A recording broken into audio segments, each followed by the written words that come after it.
ತ್ರಿವರ್ಣ ನ್ಯೂಸ್ಗೆ ಸ್ವಾಗತ. ನಾನು BM ಹನೀಫ್. ಇದು ಹನಿ ಟ್ರ್ಯಾಕ್.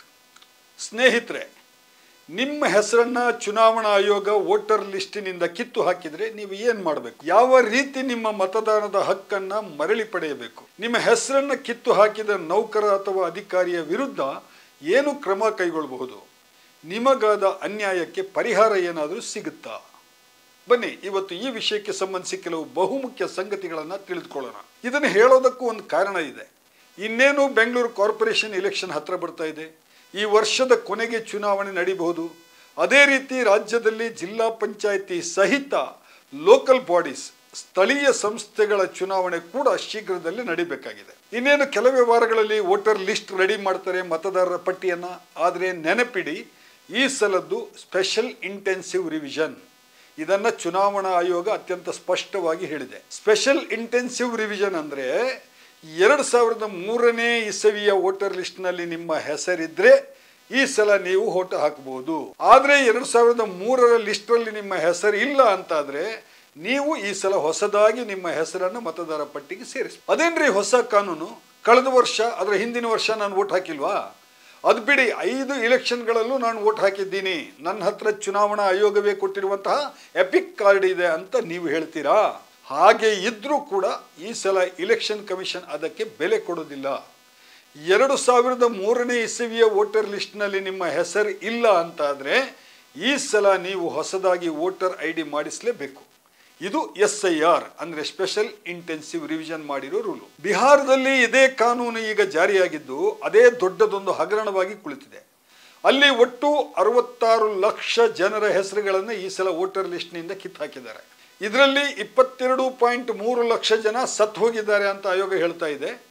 36.2 ಲಕ್ಷ ಜನ ಬಿಹಾರದಲ್ಲಿ ಅವರು ಕೊಟ್ಟಿರುವಂತಹ ಅಡ್ರೆಸ್ನಲ್ಲಿ ಇಲ್ಲ, ಅಂದರೆ ಅವರು ಎಲ್ಲೋ ವಲಸೆ ಹೋಗಿದ್ದಾರೆ ಅಂತ ಆಯೋಗ ಸ್ಪಷ್ಟವಾಗಿ ಹೇಳಿದೆ. ಇಲ್ಲಿದೆ ನೋಡಿ ಆಯೋಗದ ಹೇಳಿಕೆ.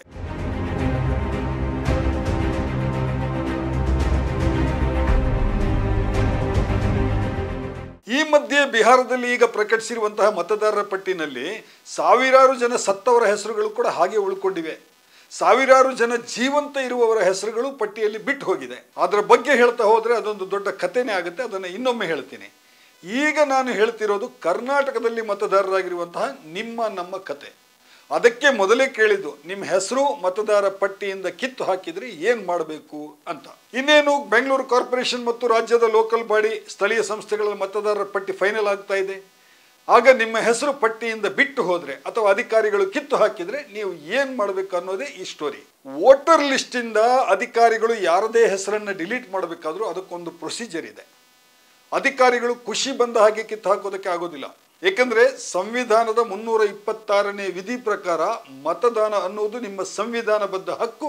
ಅದು ಪ್ರತಿಯೊಬ್ಬ ಪ್ರಜೆಗೂ ಮತದಾನದ ಹಕ್ಕನ್ನು ಗ್ಯಾರಂಟಿ ಮಾಡಿದೆ. ಒಬ್ಬ ಮತದಾರನ ಹೆಸರನ್ನ ಪಟ್ಟಿಯಿಂದ ಕಿತ್ತು ಹಾಕಬೇಕಾದ್ರೆ ಚುನಾವಣಾ ಅಧಿಕಾರಿ ಏನೆಲ್ಲ ಪ್ರೊಸೀಜರ್ಗಳನ್ನು ಫಾಲೋ ಮಾಡಬೇಕು ಇದು ನಿಮಗೆ ಗೊತ್ತಿರಬೇಕು. ಈಗ ನಿಮ್ಮ ಹೆಸರನ್ನು ವೋಟರ್ ಲಿಸ್ಟಿಂದ ಕಿತ್ತು ಹಾಕಿದ್ದಾರೆ ಅಂತ ಇಟ್ಕೊಳ್ಳಿ, ಅದು ಕಾನೂನು ಬಾಹಿರ ಅಂತ ಗೊತ್ತಾಗೋದು ಹೇಗೆ? ಇಲ್ಲಿದೆ ನೋಡಿ ಕೆಲವು ಪಾಯಿಂಟ್ಸ್.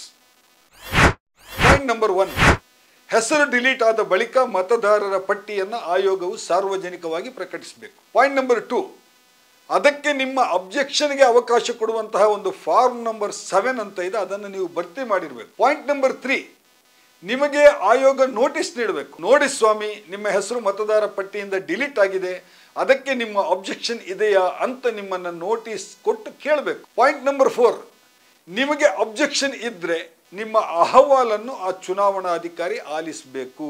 ಪಾಯಿಂಟ್ ನಂಬರ್ 5, ಮತದಾರರ ಪಟ್ಟಿಯಿಂದ ನಿಮ್ಮ ಹೆಸರನ್ನು ಕಿತ್ತು ಹಾಕೋದಕ್ಕೆ ಆಯೋಗ ಸರಿಯಾದ ಕಾರಣಗಳನ್ನು ನಿಮಗೆ ತಿಳಿಸಬೇಕು. ಪಾಯಿಂಟ್ ನಂಬರ್ 6, ಆ ಬಳಿಕ ಅಂತಿಮ ಮತದಾರರ ಪಟ್ಟಿಯನ್ನು ಆಯೋಗ ಪ್ರಕಟಿಸಬೇಕು. ಇದು ಜನಪ್ರತಿನಿಧಿ ಕಾಯ್ದೆ 1950ರ ಪ್ರಕಾರ ಚುನಾವಣಾ ಅಧಿಕಾರಿ ಕಡ್ಡಾಯವಾಗಿ ಪಾಲಿಸಬೇಕಾದಂತಹ ಕ್ರಮಗಳು. ಈ ಕ್ರಮಗಳನ್ನು ಪಾಲಿಸದೆ ಒಬ್ಬರ ಹೆಸರನ್ನು ಮತದಾರ ಪಟ್ಟಿಯಿಂದ ಕಿತ್ತು ಹಾಕೋದು ಕಾನೂನು ಬಾಹಿರ ಮತ್ತು ಏಕಪಕ್ಷೀಯ ಆಗುತ್ತೆ. ಸರಿ, ಹೀಗೆ ಸರಿಯಾದ ಪ್ರೊಸೀಜರನ್ನು ಪಾಲಿಸದೆ ನಿಮ್ಮ ಹೆಸರನ್ನು ಅಂತಿಮ ಮತದಾರರ ಪಟ್ಟಿಯಿಂದ ಕಿತ್ತು ಹಾಕಿದ್ದಾರೆ ಅಂದ್ಕೊಳ್ಳಿ. ಆಗ ನೀವು ಏನು ಮಾಡಬೇಕು ಅದನ್ನು ವಿವರವಾಗಿ ಹೇಳ್ತೀನಿ ಕೇಳಿ. ಎಲೆಕ್ಟೋರಲ್ ರಿಜಿಸ್ಟ್ರೇಷನ್ ಆಫೀಸರ್ ERO ಅಂತ ಒಬ್ಬರು ಇರ್ತಾರೆ. ಅವರ ಮೇಲೆ ಡಿಸ್ಟ್ರಿಕ್ಟ್ ಎಲೆಕ್ಷನ್ ಆಫೀಸರ್ ಅಂದರೆ DEO ಅಂತ ಒಬ್ಬರು ಇರ್ತಾರೆ. ಅವರಿಗೆ ನೀವು ಲಿಖಿತ ದೂರನ್ನು ಕೊಡಬೇಕು. ಈ ದೂರನ್ನು ರಾಜ್ಯದ ಮುಖ್ಯ ಚುನಾವಣಾ ಅಧಿಕಾರಿಗೂ ಕೂಡ ನೀವು ಸಲ್ಲಿಸಬಹುದು. ಹಾಗೆ ಲಿಖಿತ ದೂರು ಸಲ್ಲಿಸುವಾಗ ನಿಮ್ಮ ಎಪಿಕ್ ನಂಬರ್, ಅಂದರೆ ಹಿಂದಿನ ಸಲ ಮತದಾನ ಮಾಡಿದಾಗ ಇದ್ದ ವೋಟರ್ ಐ ಡಿ ಇದೆಯಲ್ಲ, ಆ ವೋಟರ್ ಐ ಡಿಯ ಕಾರ್ಡ್ನ ನಂಬರ್ ಮತ್ತು ಹಿಂದಿನ ಮತದಾರ ಪಟ್ಟಿಯ ನಂಬರ್ ಇತ್ಯಾದಿ ವಿವರಗಳನ್ನು ನೀವು ನಮೂದಿಸಬೇಕು. ಇನ್ನು ದೂರು ನೀಡುವ ಇನ್ನೊಂದು ವಿಧಾನ ಇದೆ, RTI ಅಪ್ಲಿಕೇಶನ್ ಹಾಕೋದು. ಅದರ ಮೂಲಕ ನಿಮ್ಮ ಹೆಸರನ್ನು ಕಿತ್ತು ಹಾಕಲು ಫಾರ್ಮ್ ನಂಬರ್ 7 ಅನ್ನು ಭರ್ತಿ ಮಾಡಿದವರು ಯಾರು ಅಂತ ನೀವು ತಿಳ್ಕೊಳ್ಬೇಕು. ನಿಮ್ಮ ಅಹವಾಲು ಕೇಳಲು ಚುನಾವಣಾಧಿಕಾರಿ ನೋಟಿಸ್ ನೀಡಿದ್ದಾರಾ ಎನ್ನುವುದನ್ನು ಕೂಡ ಈ RTI ಮೂಲಕ ನೀವು ತಿಳಿದುಕೊಳ್ಬಹುದು. ನಿಮ್ಮ ಹೆಸರನ್ನು ಯಾವ ಕಾನೂನಿನ ಪ್ರಕಾರ ಕಿತ್ತು ಹಾಕಲಾಗಿದೆ, ಯಾವ ಸೆಕ್ಷನ್ ಪ್ರಕಾರ ಕಿತ್ತು ಹಾಕಲಾಗಿದೆ ಎನ್ನುವುದನ್ನು ಕೂಡ ನೀವು ತಿಳ್ಕೊಳ್ಳಿ. ಈ RTI ಅರ್ಜಿಯನ್ನು ರಾಜ್ಯ ಚುನಾವಣಾ ಆಯೋಗದ ಕಚೇರಿಯ ಸಾರ್ವಜನಿಕ ಮಾಹಿತಿ ಅಧಿಕಾರಿ ಅಂದರೆ ಪಬ್ಲಿಕ್ ಇನ್ಫಾರ್ಮೇಷನ್ ಆಫೀಸರ್ ಬಳಿ ನೀವು ಸಲ್ಲಿಸಬೇಕು. ಇನ್ನೂ ಒಂದು ವಿಧಾನ ಇದೆ. ನಿಮ್ಮ ಹೆಸರನ್ನು ಏಕಪಕ್ಷೀಯವಾಗಿ ಕಿತ್ತು ಹಾಕಿದರೆ, ದುರುದ್ದೇಶಪೂರ್ವಕವಾಗಿ ಕಿತ್ತು ಹಾಕಿದರೆ, ಚುನಾವಣೆಯಲ್ಲಿ ನಿಮ್ಮ ಮತದಾನದ ಹಕ್ಕನ್ನು ನಿರಾಕರಿಸಿದರೆ ನೀವು ಹೈಕೋರ್ಟ್ನಲ್ಲಿ ಒಂದು ರಿಟ್ ಪಿಟಿಷನನ್ನು ಸಲ್ಲಿಸಬಹುದು. ಸಂವಿಧಾನದ 226ನೇ ಸೆಕ್ಷನ್ ಇದಕ್ಕೆ ಅವಕಾಶ ನೀಡುತ್ತೆ. ನಿಮ್ಮ ಮತದಾನದ ಹಕ್ಕನ್ನು ಮರಳಿ ಸ್ಥಾಪಿಸಲು ಹೈಕೋರ್ಟಿಗೆ ನೀವು ಮನವಿಯನ್ನು ಮಾಡಿ. ಜೊತೆಗೆ ನಿಮ್ಮ ಹೆಸರನ್ನು ಕಿತ್ತು ಹಾಕಿದಂಥ ಅಧಿಕಾರಿಯ ವಿರುದ್ಧ ಕ್ರಮ ಕೈಗೊಳ್ಳಲು ಕೂಡ ನೀವು ಮನವಿ ಮಾಡಬಹುದು. ತಪ್ಪಾಗಿ ನಿಮ್ಮ ಹೆಸರನ್ನು ಅವನು ಡಿಲೀಟ್ ಮಾಡಿದ್ದಿದ್ರೆ ಪರಿಹಾರವನ್ನು ಕೋರಿ ಕೂಡ ನೀವು ಅರ್ಜಿ ಸಲ್ಲಿಸಬಹುದು. ಹಾಗೆಯೇ ಎಲೆಕ್ಷನ್ ಕಮಿಷನ್ ಆಫ್ ಇಂಡಿಯಾಗೆ ಕೂಡ ನೀವು ದೂರು ನೀಡಬಹುದು. ಭಾರತೀಯ ಚುನಾವಣಾ ಆಯೋಗದ ವೆಬ್ಸೈಟ್ನಲ್ಲಿ ಕೂಡ ಈ ದೂರನ್ನು https://eci.gov.in ಅಥವಾ ನಿಮ್ಮ ವೋಟರ್ ಹೆಲ್ಪ್ ಲೈನ್ ಇದೆಯಲ್ಲ, ಅದರ ನಂಬರ್ 1950 ಇದಕ್ಕೆ ಫೋನ್ ಮಾಡಿ ಕೂಡ ನೀವು ಈ ದೂರನ್ನು ಸಲ್ಲಿಸಬಹುದು. ಇನ್ನು ತಪ್ಪು ಮಾಡಿದಂಥ ಅಧಿಕಾರಿಗೆ ದಂಡ ವಿಧಿಸುವಂತಹ ವಿಷಯ, ನಿಮ್ಮ ಹೆಸರನ್ನು ಯಾವುದೇ ಕಾರಣ ಇಲ್ಲದೆ ಕಿತ್ತು ಹಾಕಿರುವಂತಹ ಅಧಿಕಾರಿಗೆ ದಂಡ ವಿಧಿಸೋ ಥರ ಕೂಡ ನೀವು ಮಾಡಬಹುದು. ಪ್ರಜಾಪ್ರತಿನಿಧಿ ಕಾಯ್ದೆ 1950ರ ಸೆಕ್ಷನ್ 32ರ ಪ್ರಕಾರ ಇದಕ್ಕೂ ಅವಕಾಶ ಇದೆ. ಇಲ್ಲಿ ತಪ್ಪು ಮಾಡಿದ ಅಧಿಕಾರಿಗೆ, ಅಂದರೆ ನಿಮ್ಮ ಹೆಸರನ್ನು ಡಿಲೀಟ್ ಮಾಡಿದಂತಹ ಅಧಿಕಾರಿಗೆ 1,000 ರೂಪಾಯಿವರೆಗೆ ದಂಡ ವಿಧಿಸೋದಕ್ಕೆ ಈ ಕಾಯ್ದೆನಲ್ಲಿ ಅವಕಾಶ ಇದೆ. ಈ ಅಧಿಕಾರಿ ಮತ್ತು ನೌಕರನ ವಿರುದ್ಧ ಶಿಸ್ತು ಕ್ರಮ ಕೈಗೊಳ್ಳೋದಕ್ಕೆ ಕೂಡ ನೀವು DEO ಅಥವಾ CEOಗೆ ಅರ್ಜಿ ಸಲ್ಲಿಸಬಹುದು. ಅವರನ್ನು ಕೆಲಸದಿಂದ ಸಸ್ಪೆಂಡ್ ಕೂಡ ಮಾಡಿಸಬಹುದು. ಇದಕ್ಕಾಗಿ ನೀವು ಕೆಲವು ಸಾಕ್ಷ್ಯಗಳನ್ನು ಮಾತ್ರ ಕೊಡಬೇಕಾಗುತ್ತೆ. ಅವುಗಳೆಂದರೆ ಹಿಂದಿನ ಸಲ ಮತಪಟ್ಟಿಯಲ್ಲಿ ನಿಮ್ಮ ಹೆಸರಿದ್ದ ಒಂದು ಸ್ಕ್ರೀನ್ಶಾಟ್ ಅಥವಾ ಅದರ ಒಂದು ಪ್ರತಿಯನ್ನು, ಆ ಮತದಾನದ ಪಟ್ಟಿ ಇದೆಯಲ್ಲ ಅದರ ಪ್ರತಿ ಒಂದನ್ನು ನೀವು ಕೊಡಬೇಕು. ನಿಮ್ಮ ವೋಟರ್ ಐ ಡಿಯ ಒಂದು ಪ್ರತಿಯನ್ನು ನೀವು ಸಲ್ಲಿಸಬೇಕು. ಅದೇ ರೀತಿ ನೀವು ದೂರು ಸಲ್ಲಿಸಿದ್ರಲ್ಲ, ಆ ದೂರು ಸಲ್ಲಿಸಿದ್ದ ಒಂದು ಪ್ರತಿ ಮತ್ತು RTIನಲ್ಲಿ ನಿಮಗೆ ನೀಡಿದಂತಹ ಉತ್ತರ ಇದೆಯಲ್ಲ, ಆ ಉತ್ತರದ ಒಂದು ಪ್ರತಿಯನ್ನು ನೀವು ಸಲ್ಲಿಸಬೇಕು. ಸಾಧ್ಯ ಆದರೆ ಸ್ಥಳೀಯ BEO ಕಡೆಯಿಂದ ಒಂದು ಅಫಿಡವಿಟ್ ಕೂಡ ಇರಲಿ.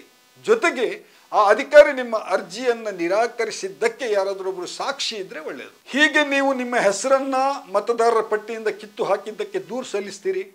ಅದೇ ವೇಳೆ ಇನ್ನೊಂದೆಡೆ ನೀವು ನಿಮ್ಮ ಹೆಸರನ್ನು ಮತ್ತೆ ಮತದಾರರ ಪಟ್ಟಿಯಲ್ಲಿ ಸೇರಿಸಿಕೊಳ್ಳೋದಕ್ಕೆ ಫಾರ್ಮ್ ನಂಬರ್ 6 ಅನ್ನು ಭರ್ತಿ ಮಾಡಿ ಕೂಡ ಕೊಡಬಹುದು. ಅದನ್ನು ಆನ್ಲೈನ್ ಮೂಲಕ ಕೂಡ ನೀವು ಭರ್ತಿ ಮಾಡಿ ಕೊಡಬಹುದು.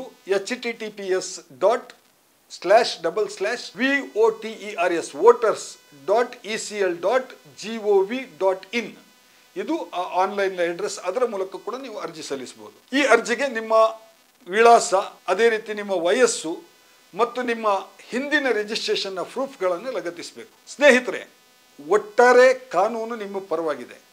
ನಿಮ್ಮ ಹೆಸರನ್ನು ಫಾರ್ಮ್ ನಂಬರ್ 7 ಭರ್ತಿ ಮಾಡದೆ ಅಥವಾ ನಿಮ್ಮ ಗಮನಕ್ಕೆ ತರದೆ ಅಥವಾ ನಿಮ್ಮ ಆಕ್ಷೇಪಗಳನ್ನು ಕೇಳಿಸಿಕೊಳ್ಳದೆ, ಅಂದರೆ ಯಾವುದೇ ಕಾನೂನುಬದ್ಧ ಕಾರಣ ಇಲ್ಲದೆ ಡಿಲೀಟ್ ಮಾಡಿದ್ದಾರೆ ಅಂತ ಹೇಳಿ ಆದರೆ ನಿಮಗೆ ಮತದಾನದ ಹಕ್ಕನ್ನು ಮರುಸ್ಥಾಪಿಸೋದಕ್ಕೆ ಇಷ್ಟೊಂದು ಅವಕಾಶಗಳಿವೆ.